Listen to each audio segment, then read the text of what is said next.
You're very welcome to a special episode of the Kickback. For the first time ever, coming live from Dave's cab. We're on the road between Liverpool and Manchester. Fair to say it's been pretty wild leaving Anfield. We've just watched Liverpool win the league in front of their own supporters for the first time in 35 years.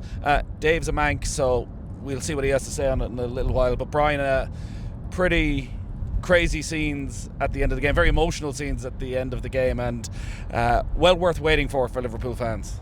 Oh yeah, it was. There was a outpouring, I think, of emotion, given how long it's been since they won the league in front of their own fans. Of course, they had the victory in 2020 during the COVID times. So no fans on the ground, weren't able to celebrate with the fans, which is all part of it. I mean, the game is about fans. It's about players, obviously, but why do players play?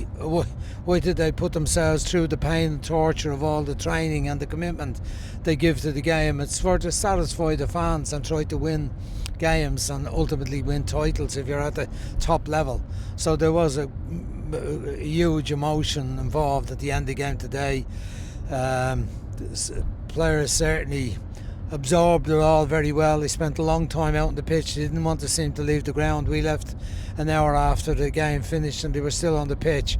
Good performance by Liverpool today.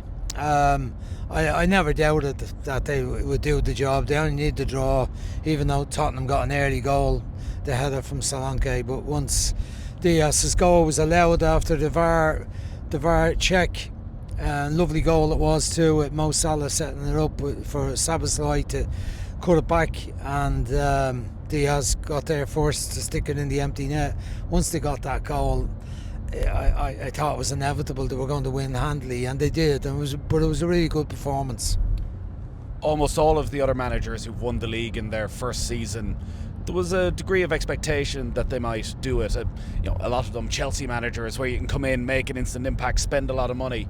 Arne Slot was taking over from one of, if not Liverpool's greatest ever managers. Spent barely a penny during the summer in a squad that people felt needed significant investment. How's he done this?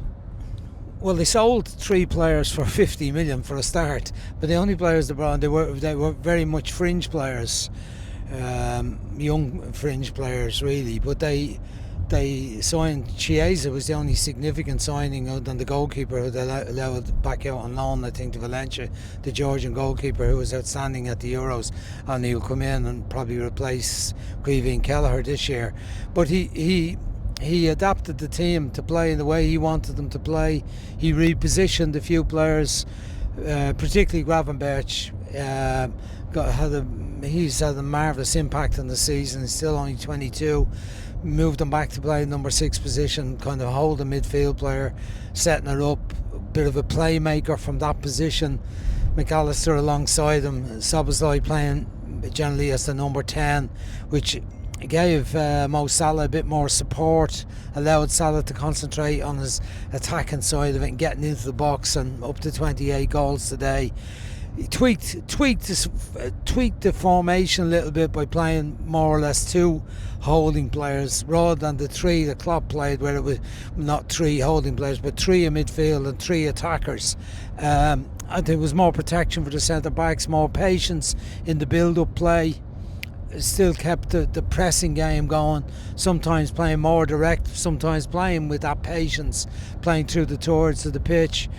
Important substitutions and use of the substitutions, important changes, sometimes at half time even, fairly significant changes which had an effect on the game. I think I saw a stat that they overturned situations to earn 25 points in the second half of matches this season, where you look at Arsenal, they went the other way, where they had 9 draws from winning positions.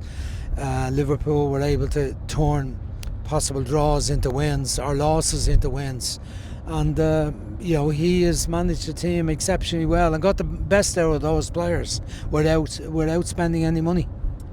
in terms of the individuals, there is still a core there from the side that won the league in 2020 who were very important across the season in Alisson, Alexander-Arnold, Van Dijk, Robertson, and most notably Mo Salah, who scored his 28th league goal of the season today, and you could tell he was absolutely desperate. When you look at the key individuals, was it those guys, or was it the midfield who maybe people had, wouldn't say written off, but certainly had questions about coming into the season? Well, I think Mo Salah's contribution, I mean, scoring goals is the hardest part of the game at any level of football.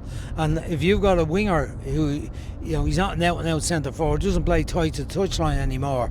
But if you've got a winger that's making that sort of contribution, scoring 28 goals, where are we at, 34 matches? Yeah, that's unbelievable. Consistency year after year, where he's up around that mark, not quite as high as 28, around the 20 mark. Some seasons, one season he's 32. It's a major, fantastic contribution. But I think Van Dijk is equally important because of his organisational ability, his effect on the other players, his inspirational leadership. What he did in that West Ham game 2 weeks ago, where he was badly at fault for West Ham's equalising goal with 3 minutes to go, and yet he goes up, he hangs about, he waits on his moment, and he heads in the corner kick to give them the lead again, the 2-1 win, which showed real sense of character and responsibility. But I think the players around him respond to his leadership, and he would have probably guided Gravenberch through a lot of the stuff. McAllister, new to the scene as well last season.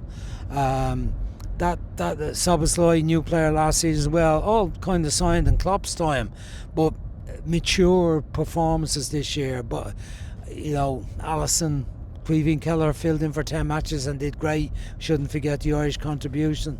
Young Bradley coming in at right back when Trent was injured and having problems. But I think they were the key ones.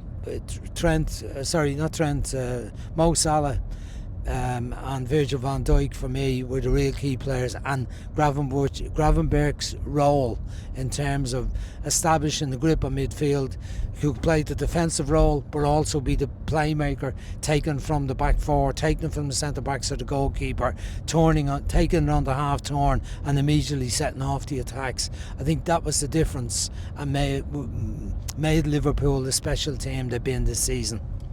Getting a bit concerned there. I think Dave was slowing down. I thought there was a bit of traffic coming. We might end up missing our flight. We could be back at Anfield celebrating with everyone in an hour's time. I'm looking for something to stay there.